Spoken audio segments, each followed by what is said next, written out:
કૃષ્ણસ્યાસીત સખા કશ્ચિત બ્રાહ્મણો બ્રહ્મવિત્તમાહ. બ્રાહ્મણ કેવા હોવા જોઈએ એનો પરિચય શ્રીમદ ભાગવત આપે છે. બ્રહ્મવિત્તમાહ.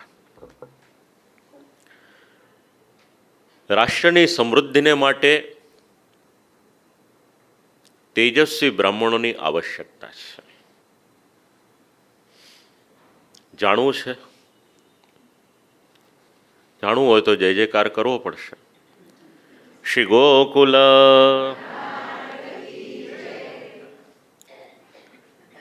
લગભગ આપણે બ્રાહ્મણ સન્માન કરીએ છીએ.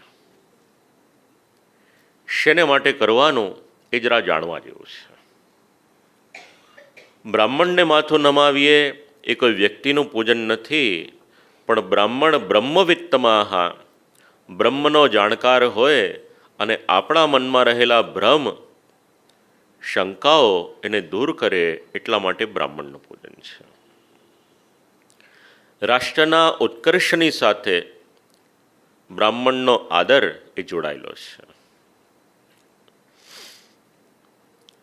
આ બ્રહ્મન બ્રાહ્મણો બ્રહ્મવર્ચસી જાયતામ, આ શાસ્ત્રનું વચન. અમને બ્રાહ્મણો આપો, પણ કેવા? બ્રહ્મવર્ચસી એટલે તેજસ્વી બ્રાહ્મણ આપો. બ્રાહ્મણ જ્ઞાની જોઈએ. જો બ્રાહ્મણમાં જ્ઞાન ન હોય તો બ્રાહ્મણ શોભે નહીં. ઓછું જ્ઞાન હોય કે વધારે એની યોગ્યતા પ્રમાણે, પણ બ્રાહ્મણમાં જ્ઞાન હોવું જોઈએ. જ્ઞાન દ્વારા બ્રાહ્મણનો પરિચય છે. એના દેહ દ્વારા, એના વસ્ત્ર દ્વારા કે એના આભૂષણ દ્વારા બ્રાહ્મણનો પરિચય નથી. 10 લાખના અલંકાર આભૂષણ પહેર્યા હોય અને 15 લાખની ગાડીમાં આવે, એ બ્રાહ્મણનું ઐશ્વર્ય નથી. કંઈ પણ પાસે ન હોય અને એના જીવનમાં એક જ શબ્દ હોય જ્ઞાન, તો એક બાજુ લાખો કરોડો રૂપિયા જેની પાસે હોય અને બીજી બાજુ જ્ઞાન હોય, તો જ્ઞાનવાન બ્રાહ્મણ એનું મહાત્મ્ય એ વધારે છે. કારણ પોતાના જ્ઞાન દ્વારા સમાજને સુસંસ્કૃત કરવાનું કાર્ય એ બ્રાહ્મણ કરે છે. એટલે શ્રીમદ ભાગવત કહે છે બ્રાહ્મણો બ્રહ્મવિત્તમાહ. સુદામાજીનો પરિચય છે. કેવળ જ્ઞાની હોય એનાથી ન ચાલે, સાથે સાથે બ્રાહ્મણ પ્રેમાળ જોઈએ. ભગવાનની ઉપર પ્રેમ હોય તો આપણે ત્યાં જ્યારે બ્રાહ્મણને આપણે નિમંત્રણ આપીએ કે અમુક કાર્ય કરવાનું છે, તો એ કાર્ય કેવળ ક્રિયા સ્વરૂપે નહીં કરાવે, પણ સાથે સાથે ભગવાનમાં પ્રેમને કારણે ભક્તિપૂર્વક એ કાર્ય કરાવશે. કાર્ય તો થશે જ, પણ ક્રિયાત્મક કાર્ય કરીએ એની કરતાં સાથે સાથે ભક્તિ જોડાયેલી હશે તો હૃદયનો ભાવ એ બહુ મોટો ભાગ ભજવશે. ભગવાન પ્રત્યે પ્રેમ અને સમાજના લોકો પ્રત્યે પ્રેમ. અને જો એવા બ્રાહ્મણ નહીં હોય તો વિનાશયાન શોભંતે પંડિતા વનિતાલતા, આ સુભાષિત છે એનો આશય લેવો પડશે. એ બ્રાહ્મણ નિસ્પૃહ જોઈએ. બ્રાહ્મણની નિસ્પૃહતા એટલે શું? આપણે મહારાષ્ટ્રમાં રહીએ છીએ. પેશવા કાળમાં બનેલો એક પ્રસંગ. ધનુર્માસ ચાલી રહ્યો છે. એક વખત પેશવાના મનમાં વિચાર આવ્યો, રાજાના મનમાં, કે બ્રાહ્મણ ભોજન કરાવવું. બધા જ બ્રાહ્મણોને નિમંત્રણ આપ્યું. સવારના વહેલા બ્રાહ્મણ ભોજન કરાવવાનું હતું. લગભગ શહેરના બધા જ બ્રાહ્મણો આવ્યા, એક બ્રાહ્મણ ના આવ્યા.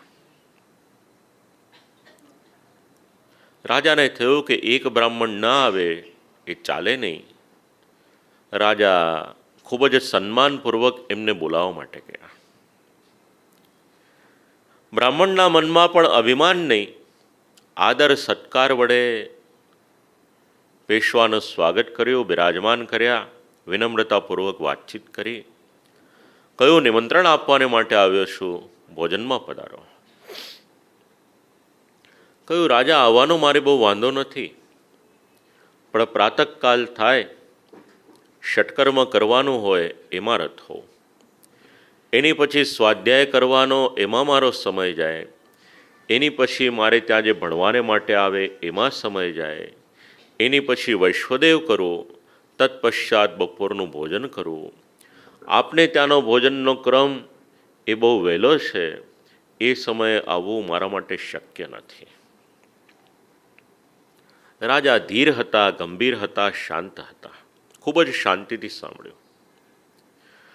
પણ ઘણી વખત એવું થાય કે ચા કરતાં કેટલી ગરમ હોય. રાજાએ ખૂબ જ સારી ભાષામાં કહ્યું કે આપ પધારશો તો દક્ષિણા મળશે આટલી. આપણે માનીશું નહીં એટલી દક્ષિણા આપવા રાજા ત્યારે તૈયાર થયા હતા. બ્રાહ્મણે ના પાડી એટલે રાજાએ દક્ષિણાની રકમ હતી એ 2 ગણી કરી દીધી. તો પણ ના પાડી. 10,000ના 20,000 કર્યા, 20,000ના 40,000 કર્યા. કયા જમાનાની વાત આ? પેશવા કાળની. આપણે આપણી ભાષામાં સમજવું હોય તો જે સમયમાં 50 કે 100 રૂપિયા પાઘડીમાં મરીન ડ્રાઈવ ઉપર ફ્લેટ મળતો હતો, ત્યારે એક બ્રાહ્મણને 25-50,000 આપવા તૈયાર થયા. પણ એક તરફ આ બ્રાહ્મણને માટે પોતાનું સત્ય, પોતાની બ્રહ્મનિષ્ઠા હતી, કર્મનિષ્ઠા હતી, અને બીજી તરફ સંપત્તિ. પ્રધાનથી રહેવાયું નહીં એટલે પ્રધાન વાક્ય બોલ્યા કે આટલી બધી જીદ શેના માટે કરો છો? એક વખત ભોજન માટે પધારો અને આવીને પછી પ્રાયશ્ચિત્ત કરવું પડે તો કરી લેજો. આટલા બધા પૈસા આપનાર કોણ મળશે? બાકી બધું તો સાંભળ્યું, પણ છેલ્લું વાક્ય જરાક વિચિત્ર લાગ્યું કે આટલા પૈસા આપનાર કોણ મળશે? એ બ્રાહ્મણ પોતાના વિનમ્રતાને ભૂલ્યા નહીં. જવાબ આપ્યો કે પૈસા આપનાર તો મારી સામે ઊભા છે અને ના પાડનાર એ તમારી સામે ઊભા છે. જે દિવસથી બ્રાહ્મણનો એના ધર્મમાં આ ટેક ગયો, એ દિવસથી બધું જ ચાલશે આ શબ્દ આવી ગયો. પૂજનમાં પણ કોઈ પણ સામગ્રી ઓછી હોય તો દેવની ગરિમા ન જળવાય. પર્યાય વિચારી લઈએ બરાબર, પણ એનો લોપ કરીએ તો બ્રાહ્મણનું કામ કેવું? લોકોને પણ છેતરવાના અને ભગવાનને પણ છેતરવાના. શ્રીમદ ભાગવતનો એક શબ્દ ઘણું બધું સમજાવે છે. સુદામાજી કેવા? બ્રાહ્મણાઃ બ્રહ્મવિત્તમાઃ. આ બ્રાહ્મણનું કર્તવ્ય.